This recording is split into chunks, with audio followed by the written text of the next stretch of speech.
How do you deal with failure? Even the word itself makes you feel uncomfortable, doesn't it? That feeling of shame and regret, and also just uneasiness. Failure sucks. It really does. And when you're in it, you can't appreciate it. You hate it when you're in it. When you're in it, it's like, why do I have to go through this again?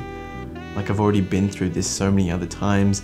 Why again? What am I going to learn from it? It sucks, I know, but I promise you,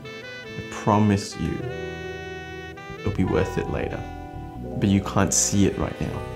The way I sometimes learn the best is when someone tells me a story and then I learn from that story. So, here's a story. I remember one day I was facing a failure in my life, and I remember looking outside my bedroom window, and I remember seeing my dad sort of cutting down this tree, branch by branch. This mass of beautiful green and red leaves was just slowly being chopped down piece by piece, until finally what you could see was just a shadow of its former self. It was this sort of twig just poking out of the ground now. And it sort of shocked me that this once lumbering huge mass is now reduced to something so small, and it spent maybe a year plus growing to that size. And it made me feel sad inside, because I felt like that tree. I felt that I had spent the whole, year or years building towards something, and it didn't happen the way I wanted it to be. And so I was starting from ground zero. And so with failure, there's two things I really want to talk about. And one of them I'm going to focus on in this video. The logical side of failure and the emotional side of failure. Now, the emotional side we're going to focus on in this video, but the logical side, I still want to address it. So the logical side is literally things like, okay, what did I do wrong in this scenario that could be fixed, or that could be, implemented a bit better for next time? Because you need to learn something from this failure. So examples could be, did I start studying early enough for this test that I failed? Did I put in enough effort every day for this relationship that broke down? Or was the failure that you let go of your health? It can happen in various different flavors, right? But the failure is the same nonetheless, because it hits the same way. It hurts inside. You really have to take stock of what you did and what happened. So you really have to analyze what happened. So you have to see, were there blind spots to what you did? Because I think you can still fail when you try to do something and put in a lot of effort towards it, right? You can study a whole year or 5 years for a test, for example, and still fail that test. Now, does that mean you're dumb? No, I don't think so. What that means is you had some blind spots in the way that you were practicing. Perfect practice makes perfect, right? So potentially what you were doing, if you still failed it, was that you were doing poor practice. And then you got really good at poor practice. But when the test itself came, you were like, and then you failed it, right? But that's okay. What we're gonna do is we're gonna try and address what were those blind spots, and we're gonna try and look at that. So one technique could be that you have someone else, an external party, give you feedback. So for an exam, again, for an exam situation, you ask the examiner, or you ask the school, or you ask a friend, hey, when I did this, what was the feedback? That's one way of shining a light on your blind spot. I think the really shit thing about failure is that it hurts your confidence. And so you start being unsure of, what were the good things that I did?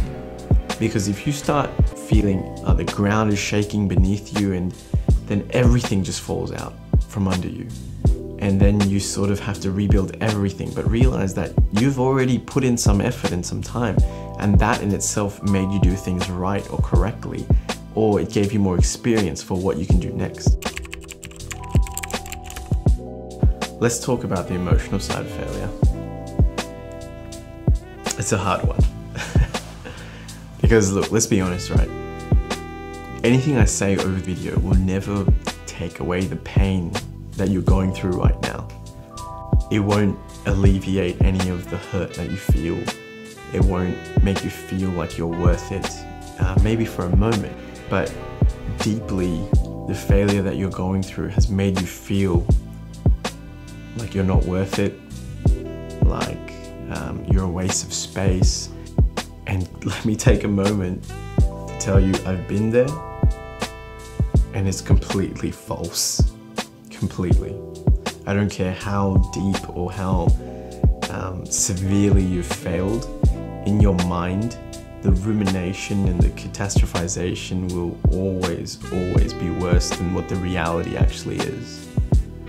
And I know when people would tell me that when I was going through failure, I'd be like, yeah, whatever, man. Like, you don't know, like, this one's actually a big one. Like, no, it won't, I promise. The failures all sort of pass. And that's the interesting thing that I learned, actually. So during the failure that I was going through, I thought to myself, oh my God, this is the craziest thing. The rest of my life will be shaped by this failure. This is going to be huge. I can't believe it. And then I got over the failure and it sort of passed. And then within a week or two, my life was back to normal, how it had been, you know, for the rest of my life. Just sort of, you know, ups and downs, but life was normal. I was doing the normal things I would do on a day-to-day basis. And then I genuinely think within 3 weeks, I had almost forgotten that I had gone through that experience. It was like that version of me didn't exist. The super intense version of me that was going through, you know, the trenches of shit. And that version of me, I don't even remember anymore. I was just busy, just, you know, frolicking around, doing normal things, going out with my friends and training and all that kind of stuff. And it sort of completely just got washed by the wayside. And so the point is that life goes on, always. Life keeps going. Anytime something bad is happening, it will pass. It will always pass. You know, life will never stop just for, you know, one thing to happen. You know, life will always keep going and going and going and going. And with or without you, it just keeps moving. Bad will pass. And so all you have to do is just survive the bad. You don't even have to come out stronger. You just have to come out of it. The point isn't to thrive in the failure. The point is to survive it, right? And that's the mentality shift I want for you to take, is that just survive the failure. That's it, right? Take it one step at a time and survive it. There's so many other avenues in your life that you excel at and that you're good at.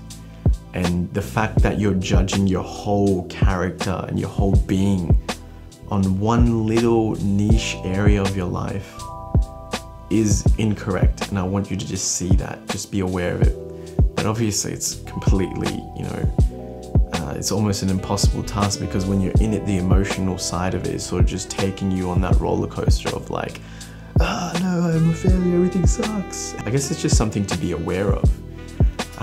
Even if you can't, you know, fully appreciate it, I think just being aware of it might help as well. Don't judge your value based on if you failed in one area of your life, because there's many different avenues of your life that you can feel great about. You know, for example, for me, let me think. So, I would say I'm not the best academically in terms of other people in my sort of general cohort, right? Fair enough. But it'd be unfair of me to judge my whole value of who I am based on that I aren't performing as exceptionally as some other people in my cohort. right? Because I have other interests and other things that I like to do, and you're a whole being, and there's so many different things that add up to make you, right? So don't judge your whole value based on one area of your life. All right, next point.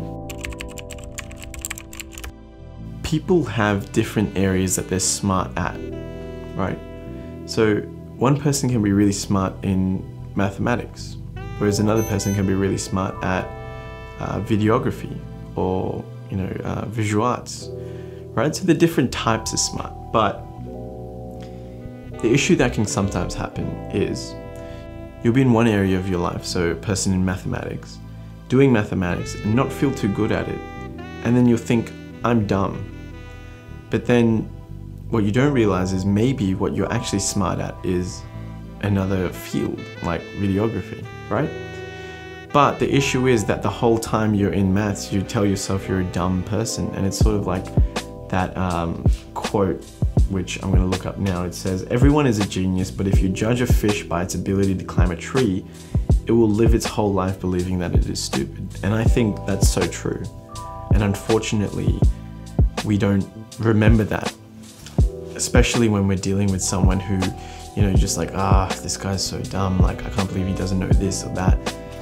Maybe this isn't his or her area of expertise or his or her passion, right? So if you're going through a failure, it doesn't mean that you're dumb as a person or that you're a failure or that no one wants to be with you or whatever, right? It just means that there's one area of your life that you've learned from and that this hasn't worked out to be. Success actually requires some luck. And if you told me this 7 years ago or a decade ago, I'd have been like, I would have spat on it. I'm like, what do you mean, man? It's all hard work, it's all grit. And I think that's true to a point. So the reason why I really had this point come up was after I watched the Veritasium video, which I'll link below. And I highly, highly recommend you watch it because he explains it much, much better than I am going to. So anyway, what he generally explains is, over his 10 or 15 minute video, is that he shows that people who are highly successful generally have the same work ethic as someone who hasn't been successful, but they've also had that little component of luck, right? And look, I can only speak in my own personal experience, right? The moments where I've had to work the hardest for what I want or a goal that I've had, I 100% agree with the fact that there were other people who didn't get my position or whatever, but were working just as hard as me, were doing just as much as me, and they didn't get it. And why is that? I think a little bit because of luck, either my examiners were nicer on the day or I had better questions or whatever, right? And that's not to discount the importance of hard work. It's not to discount the importance of commitment and perseverance and grit and all those really important things. But it is to just sort of help alleviate you when you do suffer a failure, especially after you've tried really hard for it. It was even difficult for me to sometimes accept failure when I had felt like I'd really put in a lot of work. And the issue is that even after you put in work, you can still fail. And you have to sort of just be okay with that. And one of the mentalities that helps me be okay with it is that I try and tell myself that, look, sometimes failure has a little component of luck involved, and you can get lucky with the exam questions you get in the day, like they can be all repeats from last year or whatever, or you can get really unlucky and they're all brand new. Just like, say, you can get really lucky with an interviewer that you go in to see. They can be having a great and fantastic day, or you can get a really shit one who just went through a divorce. So it really does depend, no matter how much you work hard in that scenario. It doesn't matter what you say, you could be exceptional, but if they just are in a shit mood and hate you, acknowledge the fact that sometimes a little bit of it is luck. And the last point is something from a very cliche thing these days, which is Stoicism. And I was reading a book on Stoicism, and it really helped me identify one of the core principles of Stoicism: to focus on what you have control over. And that's really where your mental energy and focus should be aimed. And I'm not going to say that it should be there, because it won't. Like, let's be honest, the emotional side will pull you into ruminations and, you know, catastrophizing of what the failure means about yourself.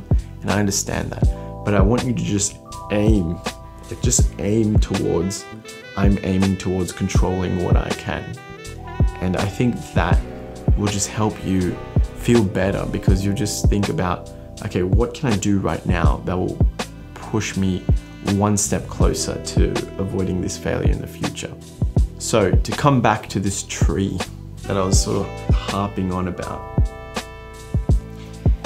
is that within a week of the tree being brutally maimed, right, it was already shooting out little tendrils with little leaves on them, and it was already regrowing after being just destroyed. And I remember seeing that and thinking to myself, how crazy that is, that in its DNA, it doesn't care if it's been chopped down, if it's been, you know, destroyed to the ground. Its DNA, it's just its core essence. It will just continually keep going and growing.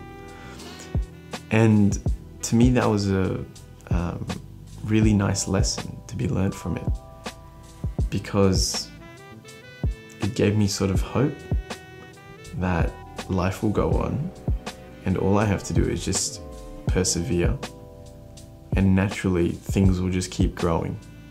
And all I have to do is just keep pushing forward, and that it's in your DNA to keep going, to keep pushing, because you aren't a failure, you are a success, and life will always go on. And as you grow and as you get bigger and better and more successful, the scars from the failure will eventually become minuscule to what you become. And that's what you can see on the tree today. If you look at it now, it's a huge lumbering mass once again, but it still has the scars from when it was destroyed. But the difference is that those scars used to define that tree, but now the tree is much, much larger than the scars.